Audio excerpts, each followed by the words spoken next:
ఆదిలాబాద్ జిల్లాలో మానవ అక్రమ రవాణా కొనసాగుతోంది. పేదల అమాయకత్వాన్ని ఆసరా చేసుకుని మైనర్ బాలికలను రాజస్థాన్, మధ్యప్రదేశ్లో విక్రయించే దందా సాగుతోంది. తాజాగా సామాజిక మాధ్యమంలో లభించిన ఆధారాలతో పోలీసులు కూపీ లాగడంతో మహారాష్ట్రకు చెందిన ఓ ముఠా వ్యవహారం వెలుగు చూసింది. నిషేధిత సరుకులను రవాణా చేయడమే సంచలనం అన్నట్లుగా అనిపిస్తుంది. అలాంటిది పేదల అమాయకత్వాన్ని ఆసరా చేసుకుని ఏకంగా మనుషులను, అందులోనూ మైనర్ బాలికలను మాయమాటలతో అక్రమ రవాణా చేయడమంటే క్షమించరాని నేరం. ఉమ్మడి ఆదిలాబాద్ జిల్లాలో ఇటీవల చోటు చేసుకుంటున్న ఘటనలతో పోలీసు యంత్రాంగమే నివ్వెరపోవాల్సి వస్తోంది. కుమరం భీం ఆసిఫాబాద్ జిల్లాలో ఓ యువతి అక్రమ రవాణా ఘటన ఆధార్ కార్డు చిరునామా అప్డేట్తో బయటపడింది. తాజాగా ఆదిలాబాద్ జిల్లా భీంపూర్ మండలానికి చెందిన మరో ఘటన ఇన్స్టాగ్రామ్ పోస్టుతో బయటపడింది. భీంపూర్ మండలంలోని ఓ కుటుంబానికి వ్యవసాయ పనుల రీత్యా మహారాష్ట్రలోని యావత్మాల్ జిల్లా ఘాటంజీ తాలూకా కనిగ్రామానికి చెందిన భార్యాభర్తలు ఆత్రం నిర్మల, బావున్యతో పరిచయం ఉంది.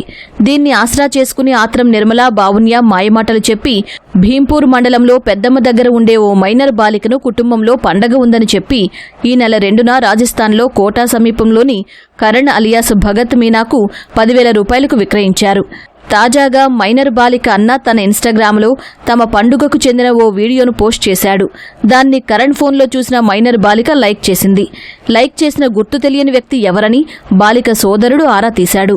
అందులో ఆమెకు పెళ్లైనట్లు దండలు మార్చి ఉండటం, పైగా తన పేరు రాసి ఉంచడంతో సోదరుడు అప్రమత్తమై పోలీసులకు సమాచారం అందించారు.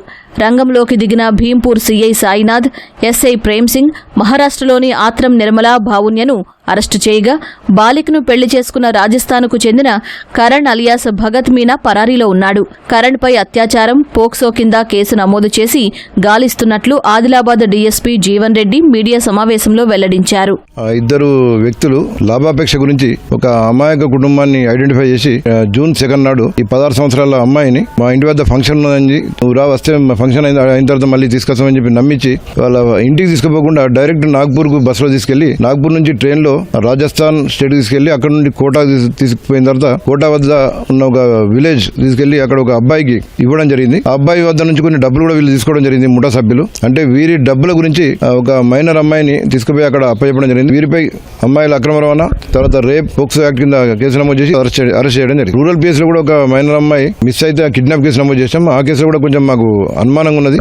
దానిలో కూడా మనుషుల అక్రమ రవాణా ముఠా హస్తం ఉన్నట్టు మేము భావిస్తున్నాం. ప్రతి విలేజ్ లో మీకోసమని ఒక ప్రోగ్రామ్ రెగ్యులర్ కండక్ట్ చేస్తున్నాం. అదే కాకుండా సోషల్ మీడియా ద్వారా కూడా రెగ్యులర్ గా చెప్తున్నాం. ఇక్కడ అమ్మాయిలు మిస్ అయినా, అబ్బాయిలు, మహిళలు ఎవరు మిస్ అయినా ఇమీడియట్ కంప్లైంట్ ఇవ్వండి. టీంలు 100 డయల్ టీంలు కానీ పెట్రోలింగ్ పార్టీలు రెడీగా ఉంటాయి. మీరు 100 డయల్ చేసినా సరిపోతుంది. ఆదిలాబాద్, ఆసిఫాబాద్ మారుమూల ప్రాంతాల్లోని పేదల అమాయకత్వం, ఆర్థిక ఇబ్బందులను ఆసరా చేసుకుని కొన్ని ముఠాలు మానవ అక్రమ రవాణా చేస్తున్న ఘటన కలకలం రేకెత్తిస్తుంది.